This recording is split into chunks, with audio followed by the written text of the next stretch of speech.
وفاقی وزیر تعلیم خالد مقبول صدیقی نے کراچی میں میڈیا سے گفتگو کرتے ہوئے کہا، ہر قسم کی سازش اور کوشش کے باوجود یہ شہر اور ملک چل رہا ہے۔ انہوں نے کہا کہ کراچی چل رہا ہے تو ملک چل رہا ہے۔ کیا تو میں اندازہ ہوا جب اکثریت ہی مدارس سے تعلق رکھنے والے جو 15 مختلف وفاق ہیں ان میں سے 10 کے قریب ہمارے اس فیصلے سے جو کہ لیجسلیشن کے ذریعے ہوئی تھی اس سے اتفاق نہیں کرتے، تو ہم نے اس کو ریویو کرنے کا اور اس پہ بات کرنے کا فیصلہ کیا تھا۔ اس دن ہم نے ان کو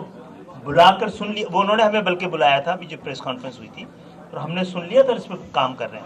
اچھا یہ بتائیے گا کہ ٹرانسپیرنسی انٹرنیشنل رپورٹ کے مطابق جو ہے وہ بلدیاتی اداروں سے اعتماد اٹھ گیا ہے عوام کا، کیا کہیں گے کہ 80% جو ہے وہ بلدیاتی نمائندے کام ہی نہیں کر رہے؟ اس کے لیے ٹرانسپیرنسی انٹرنیشنل کی ضرورت نہیں تھی، ہم سب کو ہی پتا تھا، اور پتہ اس لیے پتا ہے، اس کے لیے ہم سب کو بھی اس لیے پتا ہے کہ بھائی یہ جو بلدیاتی اختیارات ہیں اس میں تو نہ کچھ کر سکتا ہے بیچارہ نمائندہ، یہ تو دھوکہ ہے نا، یہ تھرڈ ٹیئر آف گورنمنٹ ہے، یہ ایک حکومت کی طرح چلنی چاہیے، یہ غلاموں کی طرح نہیں چلنا چاہیے کہ جب چاہیں آپ ان کو وسائل دیں جب چاہیں نہ دیں۔ براہ راست ایسی جمہوریت کا پاکستان کو ضرورت نہیں ہے جس کے ثمرات عام پاکستانیوں تک نہ پہنچیں، اور ثمرات اسی وقت بنیادی ضرورت اور بنیادی حقوق کے پہنچیں گے جب third tier of government intact ہوگی، نہ صرف انٹیکٹ ہوگی بلکہ سیاسی طور پہ، انتظامی طور پر اور مالیاتی طور پر مکمل طور پر خود مختار ہوگی۔ یہ اچھا بہت ساری باتوں کا جواب تو جو 30 سال سے ہو رہا ہے وہ بھی مجھے ہی دینا پڑ رہا ہے، تو اس کو ہم بہتر کر رہے ہیں۔ میرا خیال ہے عدالتوں سے فیصلے دینے کے اختیارات تو نہیں لیے گئے ہیں، اس کو چینلائز کیا گیا ہے۔ دیکھیں میں نہ تو وکیل ہوں نہ جج، نہ میں عدالت ہوں نہ انصاف،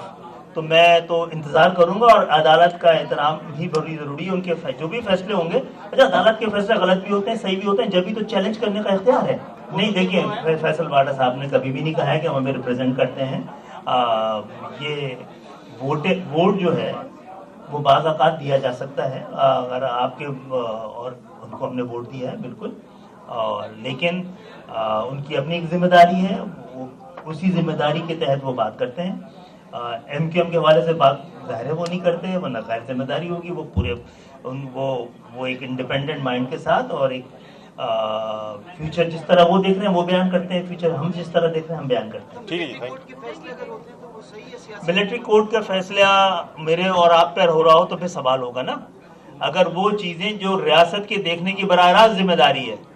تو پھر ریاست کہتی ہے کہ ہم تو لوگوں کو پکڑ لیتے ہیں، اور خاص طور پہ جو جیٹ بلیک ٹیررسٹ ہیں ان کی ذمہ داری ہم نے خود ہی دی ہے نا سیاست ریاست کو، تو پھر ریاست بھی چاہے گی